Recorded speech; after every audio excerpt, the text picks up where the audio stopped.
ಕರ್ನಾಟಕದಲ್ಲಿ ಕನ್ನಡವೇ ಸಾರ್ವಭೌಮ ಭಾಷೆ. ಆ ಭಾಷೆಯನ್ನು ಪ್ರತಿಯೊಬ್ಬರೂ ಕೂಡ ಕಲಿಬೇಕು.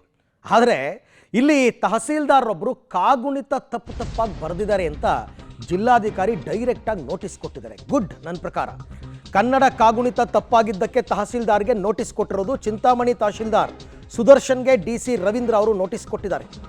ಕನ್ನಡ ಪದಗಳು ತಪ್ಪಾಗಿದ್ರೂ ಸಹಿ ಮಾಡಿದ್ದಾರೆ ತಹಸೀಲ್ದಾರ್. ಅದೇನು ಓದ್ಬಿಟ್ಟು ತಹಸೀಲ್ದಾರರು ಸೈನ್ ಮಾಡಿದ್ರಪ್ಪ, ಒಂದು ವಾರದ ಒಳಗೆ ಉತ್ತರಿಸಬೇಕು ಅಂತ ನೋಟಿಸ್ ಕೊಟ್ಟಿದ್ದಾರೆ. ಅನುಸರಿಸುತ್ತಿರುವ ಧರಣಿ ಸಮಿತಿ ಈ ಕನ್ನಡ ಕಾಗುಣಿತ ತಪ್ಪಾಗಿದೆ, ಇದೆಲ್ಲವೂ ಕೂಡ ತಪ್ಪಾಗಿದೆಯಂತೆ. ಇದಕ್ಕೆ ನೋಟಿಸ್ ಕೊಟ್ಟಿರೋದು. ಹಾಗಾದರೆ ನೀವು ಓದಿಲ್ವಾ? ಸುಮ್ಮನೆ ಕಣ್ಮುಚ್ಕೊಂಡು ಸೈನ್ ಮಾಡಿದ್ದೀರಾ?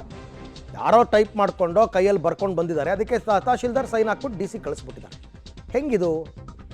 ತಹಸೀಲ್ದಾರ್ಗೆ ಕನ್ನಡ ಓದಕ್ಕೂ ಬರಲ್ವಾ? ಕಾಂಪೌಂಡ್ ಪದಗಳ ತಪ್ಪು ಬಳಕೆ ಆಗಿದೆಯಂತೆ. ನೋಡಿ, ಅಲ್ಲಿ ನೋಡ್ತಾ ಇದ್ದೀರಲ್ಲ, ಇದೆ.